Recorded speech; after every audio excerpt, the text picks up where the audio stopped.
yang 4 itu kan fungsi manajerial, yang 6 fungsi operasional, ya kan? Ya, Oh, yang dikatakan oleh Filippo itu begini, bahwa setiap satu fungsi operasional pasti mengandung 4 fungsi manajerial. Contoh, misalnya pengadaan SDM ya. Pasti kan di situ ada 4 manajerialnya, Pak. Ada perencanaan tentang pengadaan SDM, ada pengorganisasian tentang pengadaan SDM, ada pengarahan tentang pengadaan SDM, dan ada pengendalian tentang pengadaan SDM. Gitu Mas. Jadi 4 itu adalah 4 fungsi manajerial, dan yang 6 adalah 6 fungsi operasional SDM. Jadi kalau mau lengkap semua, komprehensif, ya 4 kali 6. Jadi 24 SOP gitu. Tapi mungkin sih tidak harus sebanyak itu, ya. Karena bisa saja begini, kita mungkin bikinnya cuma 6. Bisa, Pak. Tapi 4 fungsi manajerialnya harus ada di situ gitu. Dikandung. Misalnya kita bicara prosedur pengadaan SDM, ya empat fungsi manajerialnya harus disajikan gitu, harus dibikin di situ. Jadi komprehensif. Gitu. Jadi nggak perlu dipecah-pecah. Ya. Lagi pula kan begini, mengenai nyusun SOP itu kan sesuai kebutuhan. Saya ambil contoh yang ISO 9000 itu. Untuk aspek SDM memang butuhnya cuma dua, rekrutmen sama training, ya sudah dianggap memenuhi syarat gitu, dia memadai, ya sudah gitu, ya. Dia kan tidak meminta prosedur payroll misalnya, enggak. Prosedur 9000 kan cuma proses atau pekerjaan yang mempengaruhi kualitas secara langsung itu harus dipastikan kan orangnya kompeten, ya kan.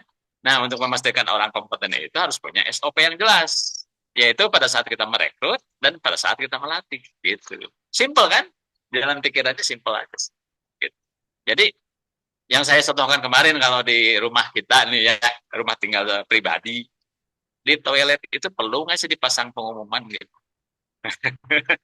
sesudah buang air harap disiram, ya, atau dilarang memasukkan sampah yang sifatnya tidak bisa diurai oleh air, kan nggak perlu, betul nggak? Ya karena mungkin penghuninya nggak banyak, ya, cukup diomongin kan selesai, ya nggak? Tapi kalau bicara di toilet umum ya lain cerita, Pak, karena orang yang keluar masuk di situ bisa puluhan orang sehari dan bisa datang dari mana aja, ya kan? Mau nggak mau kan, rambu-rambu itu harus dipasang gitu. Itu yang dimaksud bahwa ya kita mengenai penyusunan dan penerapan SOP itu bisa selektif berdasarkan kebutuhan kita. Tingkat urgensinya, ya. Kalau tingkat urgensi artinya kita bicara tentang risiko yang mungkin timbul. Makanya kami menugaskan cukup 4 itu minimal ya. 4 itu adalah rekrutmen, training. Pertama itu ya menuju ke ISO juga sih, untuk memastikan orangnya kompeten kan, rekrutmen dan training. Kemudian pengupahan. Kenapa pengupahan diperlukan? Yang kemarin saya bilang, itu perputaran duitnya di situ gede, Pak. Kalau nggak ada SOP yang jelas, itu ngendali ini gimana? Coba. Ya kan? Yang kemarin saya contohkan, katakan kita punya 1.000 karyawan. Satu orang itu 3 juta upahnya sebulan. Itu udah bicara perputaran uang sebulan ini 3 miliar, Pak. Pertanyaannya, kita punya SOP untuk mengendalikan perputaran uang 3 miliar itu. Kalau nggak ada kan bisa suka-suka prosesnya, betul nggak? Ganti orang, ganti penafsiran, ganti cara, kan pusing gitu, ya. Dan ya risikonya bisa terjadi fraud lah, ya, atau ya misalnya penyimpangan-penyimpangan.